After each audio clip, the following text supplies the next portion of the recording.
remember in the early years of our marriage, you you did this thing and I didn't say anything about it for a while. And then it really, yeah, I know exactly. and then I have very chapped lips, okay?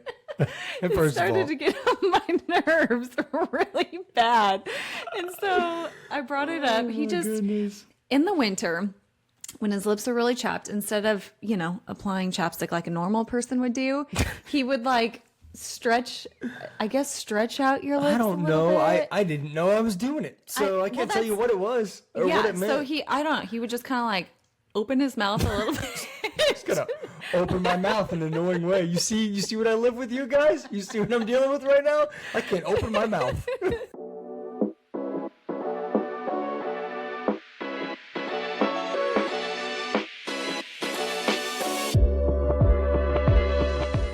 Hey, welcome back to the Greater Marriage Podcast. We are so glad that you're here. We are ready to roll this morning. Heather has her milk with a little shot of coffee in it.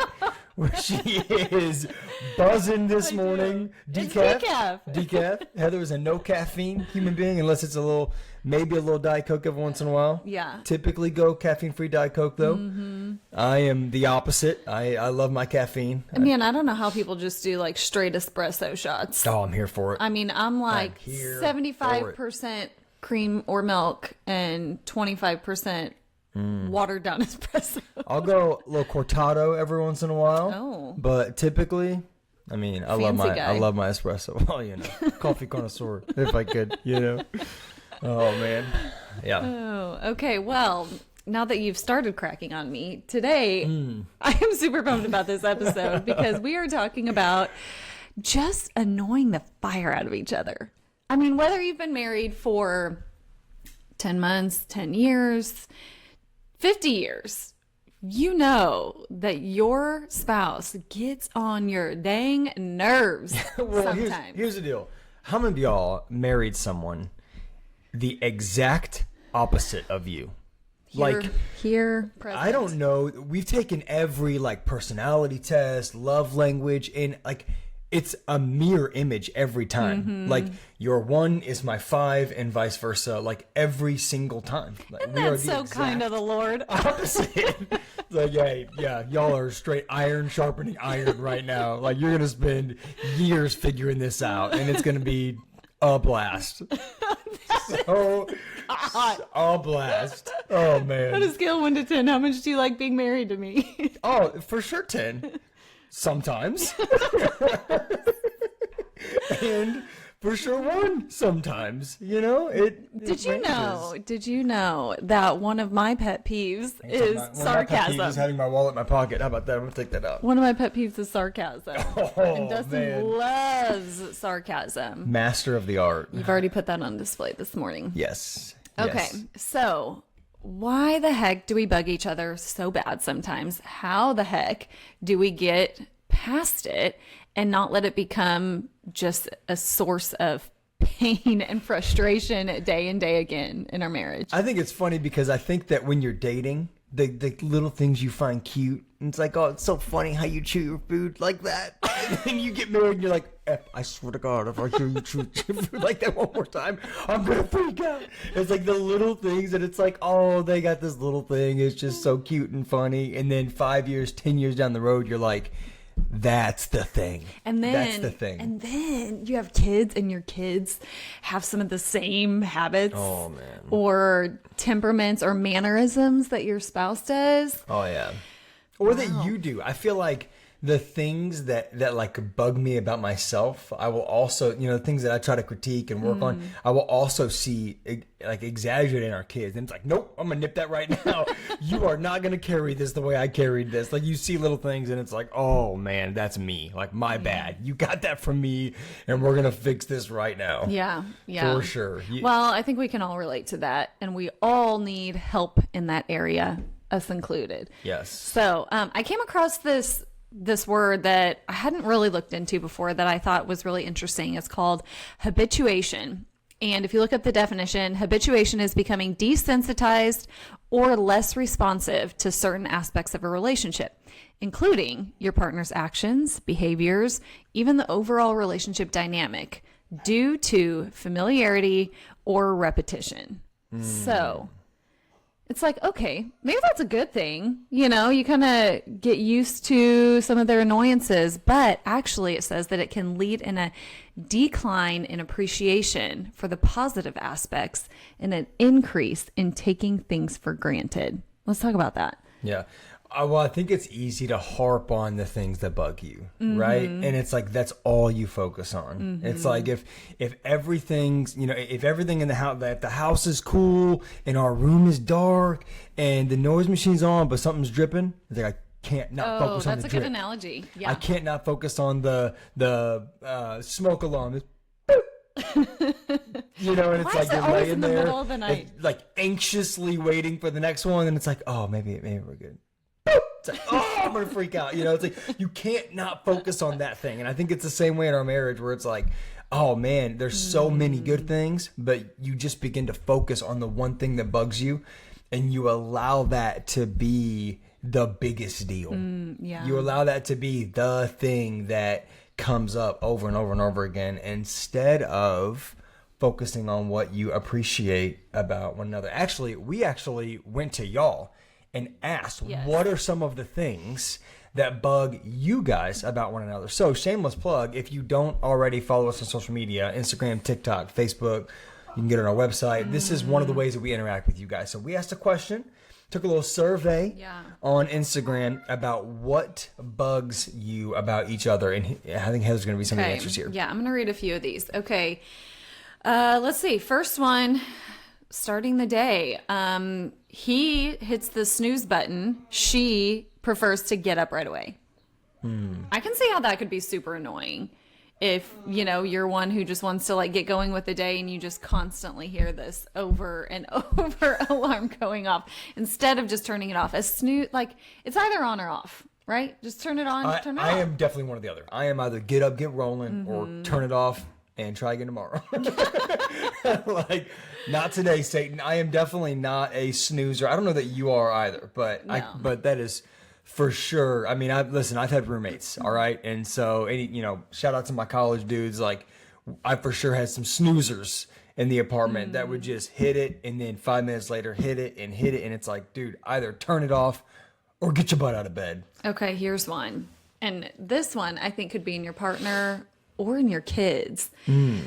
Leaving the lunch container in there for a long time. Leaving it in the lunchbox, leaving it in the truck. You find it a week later. It's like, you better just toss that freaking container out. Yeah, it's time for you can't come back from that. Lunchbox after especially that. if it's plastic. Just put it straight in the trash can. Brutal. No way. What else? Okay. Ooh, next time I turn on the oven and there's something burning in there. Like you left food in there the time before. What a weird habit. I don't, that's not us, but that is funny. Like, any of y'all just got a spouse that just pop stuff in the oven, keep it warm. Maybe you just didn't feel like putting it away yet. Throw some tinfoil over it, pop it in the oven, and then next thing, just go to start breakfast, and it's like, hey, what's that smell? Oh, that's dinner from last night. My bad. Okay, what about loading the dishwasher inefficiently? I don't know that you can load a dishwasher inefficiently. That right there puts on display a common annoyance in the Miller household. It's not a wrong way to load a dishwasher, guys. You just put the stuff in there. You just teed me up for the next one. Do the task I ask right when I ask it, or do the task the right way. Okay, how about this? Any fella, I'm gonna go ahead and separate the fellas from the ladies on this one. Any fellas have a moment where it's like, hey babe, can you do said thing? And you're like, yeah, absolutely. Let me finish said thing I'm doing. Let me finish the first quarter. Let me get to halftime. Let me wait for a timeout. Let me finish my book. Okay, if you're a reader, like, let me finish this thing. Whatever. For me, it's typically sports. Let me finish this, and then I absolutely will. And then 5 seconds later, you see your wife doing the thing she asked you to do because you didn't do it that quickly. The follow-up on that one was, never mind, I'll do it myself. There you go. There we go. Yeah, exactly. It's like, hey, babe, can you take trash out? Yeah, absolutely. Let me finish this quarter. And then here goes Heather walking by with the trash bag. Like, oh, well, I was going to do it. I promise I was going to do it. I'm going to read one more, and I'll just let you guess if most of these responses came from the wives or the husbands. When they take their sweet time in the bathroom. I'm not sure what that means. Sweet time in the bathroom. Those all are, I mean, yes, opportunities to just get annoyed with each other because it happens all the time. And most of the time, your spouse has an idea of how to do things that's different how you do. I mean, let's say the food in the oven thing. Maybe one spouse was trying to be resourceful and thinking, hey, we're going to save this for later instead of chucking it in the trash can, and just forgot about it, got distracted. The other spouse is like, why didn't you just put it straight in the trash can? So I don't think that anyone sets out to purposely annoy their spouse.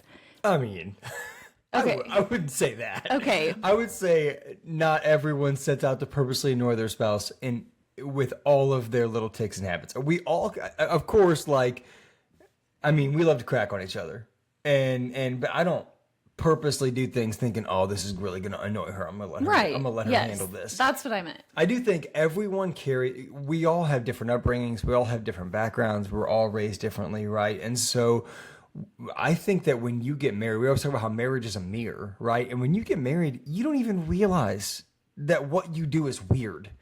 You know, it's like, yeah, my family always put the meat in the oven and left it in there. Like, what's the big deal? Yeah, hey, this is how. When you get married. We never had a rhyme or reason of how you load the dishwasher. You get the dish, if they fit in there and it can close and it can run, you're good to go. Like, every family is different. Everyone is raised differently. And so I think you bring some habits into the marriage that's like, what do you mean that's weird? And it can become a point of frustration because it's like, who did I marry? What are you? What are you doing? And then as the other person, as the other person, you're like, this is just how you do it. Like, I didn't know this was wrong, or I didn't like, it's like, and then I think that you are so set in your mind that it's like, the way I do it is right and the way you do it is wrong. I was going to say, sometimes it's not even a matter of like it being wrong. The way that someone does something being wrong, it's just a matter of preference. And is this a hill that's worth dying on? Right.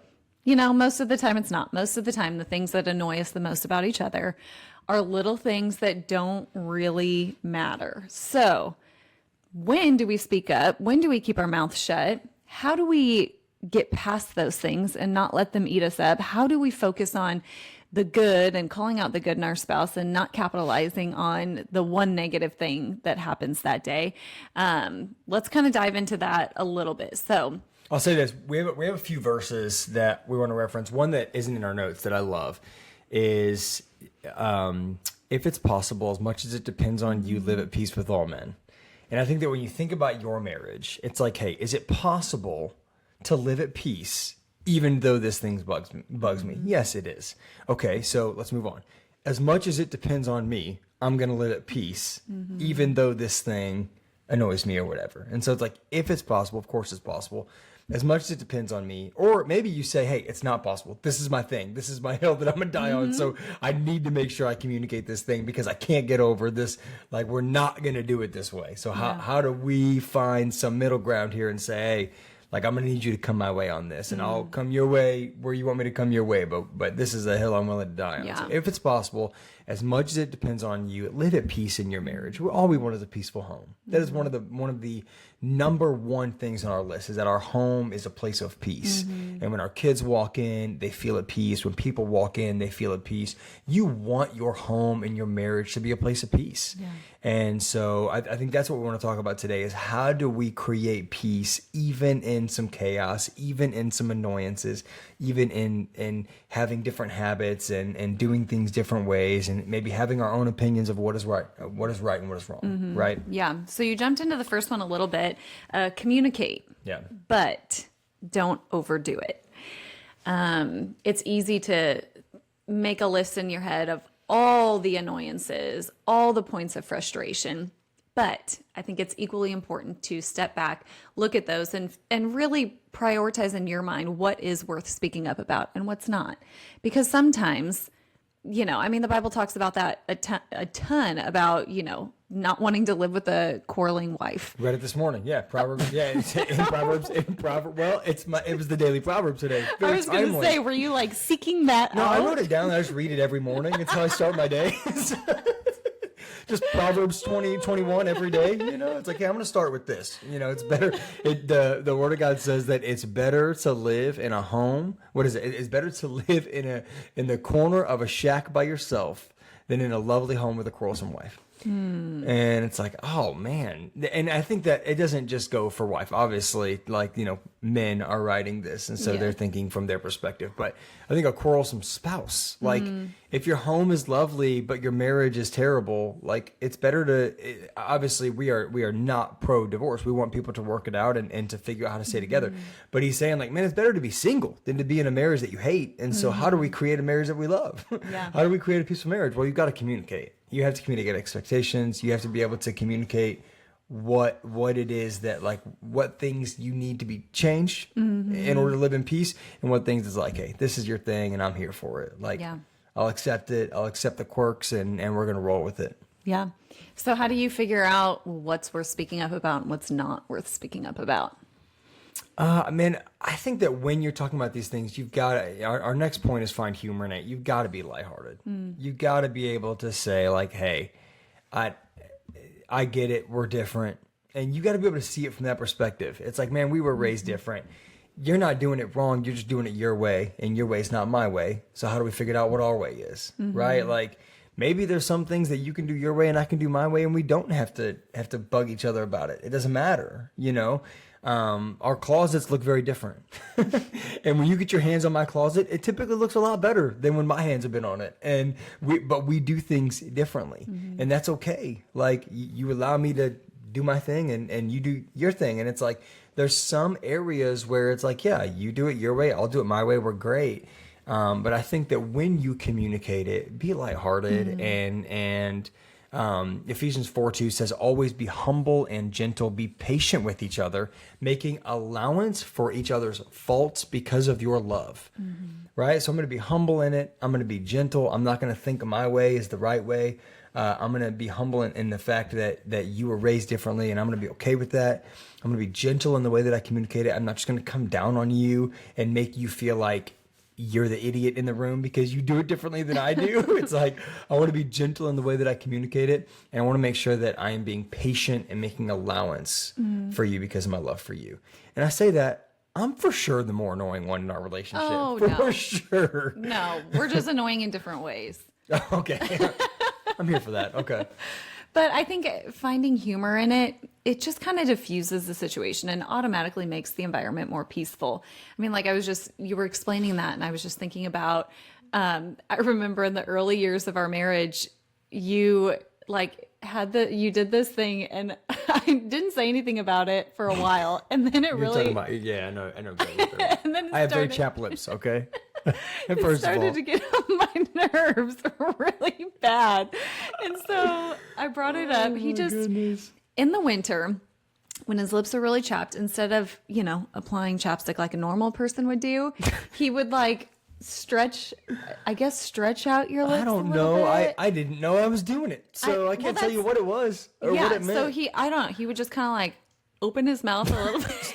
Just gonna open my mouth in an annoying way. You see what I live with, you guys? You see what I'm dealing with right now? I can't open my mouth. But we would be mid conversation, and he would do it was almost like a tick or something, and I would just stare at his mouth. As I'm like, you're talking, I'm just stretching my lips out. It's a big deal. So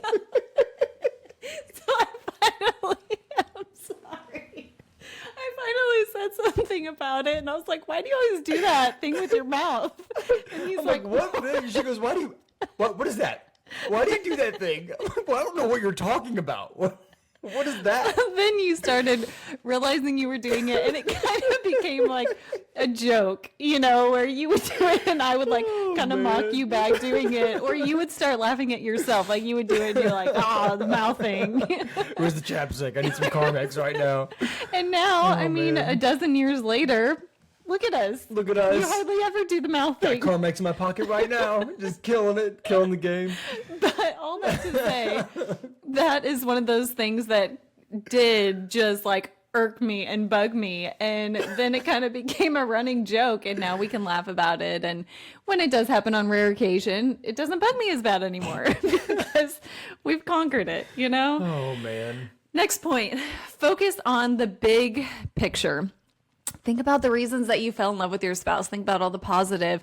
Let that outweigh the negative. I mean, I'll throw myself under the bus here. I remember early, you know, in our marriage, probably not even early, probably several years in, you know, you would say, man, you know, like did all of these things, and you like harped on the one thing that I missed, you know, whether it was like things around the house or things with the kids. And like you pointed out that one thing, and it feels like everything else that I did didn't even matter. Right. Yeah. And so I have had to learn and continuing to try to work on that area of, you know, thanking him for the positive, calling out the positive things that we see our spouse doing, because I think for every 10 positive things we say, we throw one negative in there, and the weight probably feels even. So we have to make sure that we are filling up our spouse's cup with positive over and over and over, so that if there does need to be a hard conversation or, you know,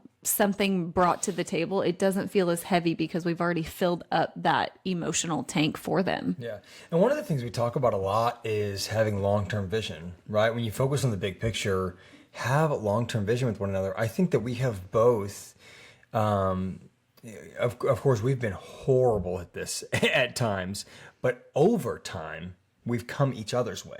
Mm-hmm. Right? It's like over time, like you are a very particular, very black and white, very organized person. That is not my strong suit. I am right brain, like not very organized by nature and not super disciplined by nature. So I've had to kind of develop some of those things over time, and it's made me a better person because of it. Mm-hmm. And so it's like over time, I think we've come one another's way. And I think that if you can do that and again, have long-term vision for one another and say, hey, I'd really appreciate it. Like if you would try to lean this way a little bit. Like this really bugs me, and I'm not going to harp you every time it happens. I'm not going to nag you. However, I would appreciate it if you fix this. And then out of our love for one another, right, we begin to fix some of those things. And just like the mouth thing, I'd begin to notice it and be like, hey, sorry, that bugs you. And I'm going to stop that. Also, it's a little weird, and I didn't realize that I did it. So we're going to figure this out. You're welcome for pointing that out. Yeah, appreciate that. Making me a better man. But it's like, you know, there's little things that I think that we can grow in. But part of focusing on the big picture is having that long-term vision to say, hey, I'm gonna get better at this. Mm-hmm. Like I'm gonna work on this for you.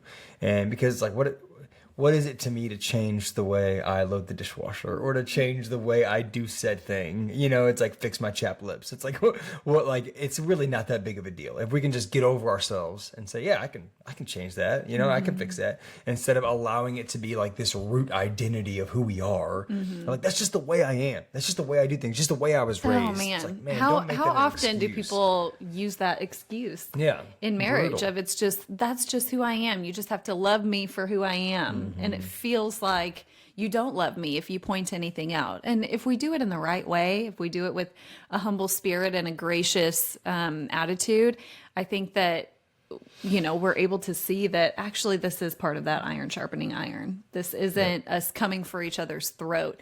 And that leads right into the last one: compromise and adjust expectations. Find a middle ground. Know that no one is perfect. There is more than one right way to do things.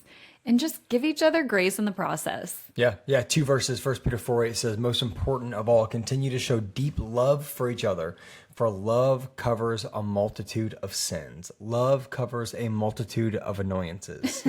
Love covers a multitude of things that bug you. And so out of your love for one another, say, hey, I love you and that bugs me, but I love you more than that bugs me. Yeah. And so it's like, I'm going to love you through it and we're going to figure it out, but I'm not going to allow it to be a thing that wreaks havoc on our marriage. Mm-hmm. It's not worth it. Mm-hmm. It's not worth it. This is like these little things that bug one another. I think that in the day-to-day can become such a big deal and become such a like, oh my gosh, who did I marry? What is this? You know, and it's like, hey, it is really not that big of a deal. Like, I'm going to allow my love for you to cover this thing. And then Romans 12:16 says, live in harmony with each other. Don't be too proud to enjoy the company of ordinary people, and don't think that you know it all. I love the kind of book into this verse. Live in harmony with each other. Don't be proud, and don't think you know it all. Don't think that your way is best, is what one of the versions said. Another version says. Like, listen, I'm going to do everything that I can to live in harmony with you. We need to do everything that we can to live in harmony with our spouse, and to not think that our way is always best. There's give and take in marriage. There's sacrifice in marriage. Humility is like the key trait to having a peaceful marriage. And I think that in this, it's the same way. We've got to be able to compromise. We've got to be able to make adjustments for one another. Yeah.